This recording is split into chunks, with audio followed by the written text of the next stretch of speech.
Halo semua, kami dari kelompok 6 akan mempresentasikan tentang pengelolaan dan pemantauan lingkungan dari pembuatan bata merah. Sebelum itu, perkenalkan kami dari kelompok 6 yang pertama ada Galang Ambara dengan NIM 92, ada Nanda Rehan dengan NIM 101, dan Tri Suryawati dengan NIM 105. Bata merah menjadi bahan bangunan yang biasa dipakai sebagai bahan pengisi utama dinding, yang dimana terbuat dari air dengan tanah liat yang dibakar dan dicetak. Bata merah standar yang sering dipergunakan berukuran 19 dikali 9 dikali 5 cm. Pengelolaan lingkungan adalah serangkaian tindakan yang bertujuan melindungi, melestarikan, dan mengelola sumber daya alam serta ekosistem agar dapat digunakan secara berkelanjutan. Pengelolaan lingkungan mencakup berbagai aspek dan berfokus pada pemahaman dan penerapan prinsip-prinsip pembangunan yang berkelanjutan. Dalam hal pembuatan bata merah, hal ini memiliki tujuan pengurangan dampak negatif terhadap lingkungan yang diakibatkan proses produksi bata merah. Pengelolaan lingkungan dapat dilakukan karena kesadaran atau paksaan.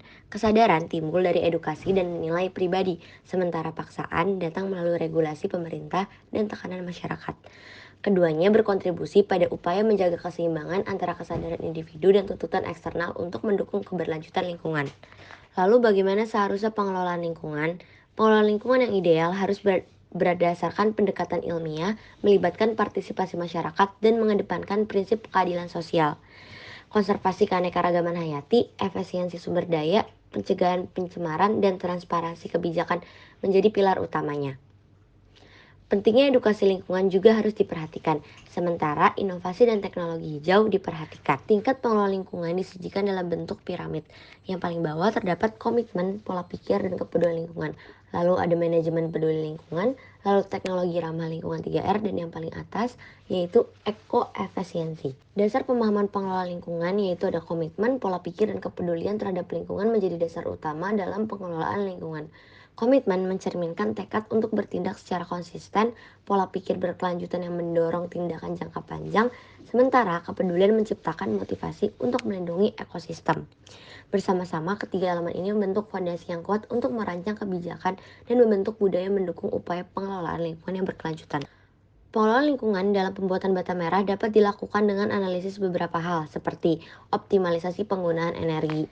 Yang kedua, ada efisiensi tenaga pekerjaan. Bukan hanya dampak lingkungan, pekerjaan yang mengerjakan produksi ini pun perlu diperhatikan. Dapat dilihat pada tabel untuk efisiensi tenaga pekerjaan. Lalu terdapat juga efisiensi pengiriman. Pemantauan lingkungan. Pemantauan lingkungan dalam proses pembuatan bata merah sangat penting untuk memastikan bahwa kegiatan industri tersebut berlangsung secara berkelanjutan dan tidak merugikan lingkungan sekitar. Pemantauan lingkungan ini bertujuan untuk menjamin kegiatan produksi pabrik serta sebagai pengawas apakah prosedur yang dilakukan pabrik sudah memenuhi syarat yang berlaku. Yang kedua, sebagai pengatur atau manajemen kegiatan pabrik yang tentunya memiliki dampak pada lingkungan. Lalu terdapat juga manfaat dari pemantauan lingkungan ini. Yang pertama, pelaksanaan pengelolaan lingkungan pabrik menjadi terjamin. Yang kedua, sebagai jaminan untuk melindungi pabrik dari tuntutan mengenai pencemaran lingkungan.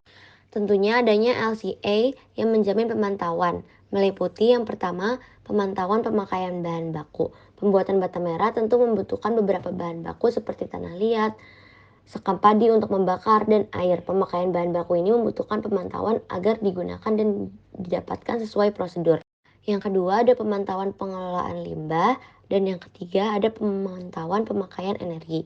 Ternyata pemantauan yang dilakukan itu tidak hanya dilakukan oleh pelaku usaha saja, diperlukan juga pihak-pihak lain yang turut membantu proses pemantauan. Pihak yang dimaksud oleh kami itu adalah yang pertama masyarakat sekitar pabrik, yang kedua pihak berwajib. Sekian presentasi dari kelompok 6, mohon maaf jika masih banyak kesalahan. Terima kasih.